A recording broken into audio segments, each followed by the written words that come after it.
All right, this one's gonna be a real quick one. So it's pretty much just the number one tip if you're gonna restore an old car, or if you're gonna work on anything in general. But if you're getting rid of parts and you're replacing parts with new things, save everything. Save the old panels, old metal, anything you cut out, anything you unbolt. If there's small parts, bolts, etc., bag them, label them. All right? So, to get to the point, I did bag and label stuff. Ziplocs are great. Get these slide lock ones that won't come undone, or at least harder.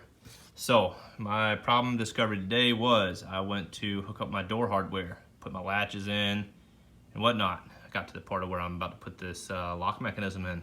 Well, driver door had one. I don't know where the hell the passenger one went.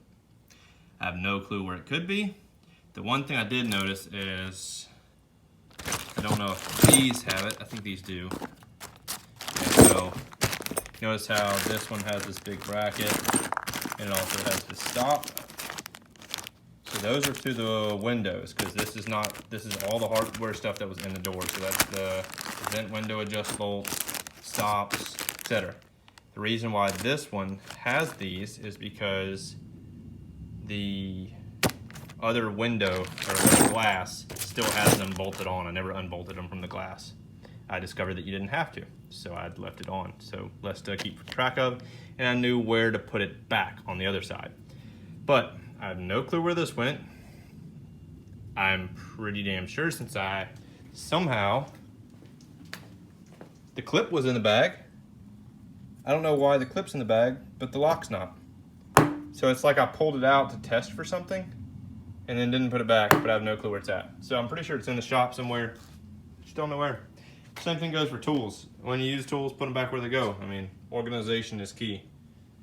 And you can see my wrench set up, and behind it is Sharpie drawn outline with a number of what size goes there. Keep track of stuff. The other thing is I pulled these strikes off whenever I sprayed for epoxy this last time.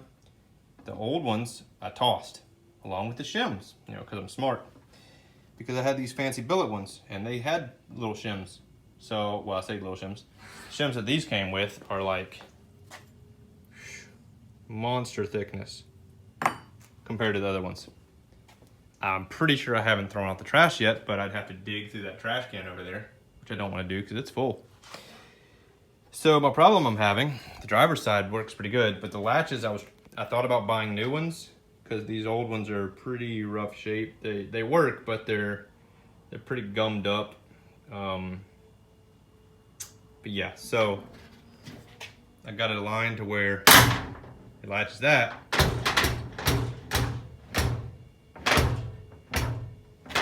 However, if you give it a little oomph, it shuts. However, it doesn't want to come open. You have to give it a yank to pull it open. So I don't know if that happens to possibly be a shim issue. I did notice, at least I thought originally that it was a little bumper that's on here. So I pulled it out and tossed it in the trash because it was dry rotted. I don't know if you can buy these new bumpers or not. They go in here. The latch mechanism, I think, is like 70 or 60 bucks or something like that. It's roughly 100, 120 bucks to buy new ones, I think. Might be a little bit more. But I thought about getting them. I was going to put it off just because I'm pushed for budget, pushed for time. I just wanted to get this thing ready and drivable. But I don't like the way this door is hanging up and is being a pain to open, so I'm probably going to order a set of latches. I'm going to price a set of these, because if they're not expensive, I'm probably going to order a set of these, because I don't know where mine went. And I've already dug through every box of parts that I have, and it's not in any of them. So I couldn't tell you where it's at. I really don't know. This side, though, is, other than it sticks a little bit. You can hear it where it catches with the button held. But it's nowhere near as bad as the other one. But it still catches. The other latches were probably wore in some, and they worked beautifully. So I might be digging those out of the trash to use temporarily anyways, or to compare at least. Maybe they're just wore down from the latch catching it. But I need to get those. I need to get the shims. So I'm probably going dumpster diving tomorrow, the next day, to dig through this freaking can. All right, that's it. Keep organized. Keep all your shit. Keep it where it should be. Put things back if you test fit or if you use them for reference. Label everything. And don't throw things away until you're completely done with the project. Barry's already stressed that to me a couple times because I've had to have him give me measurements for sheet metal that I've thrown away. But all right, thanks for watching, guys. Sorry for the rant. Later.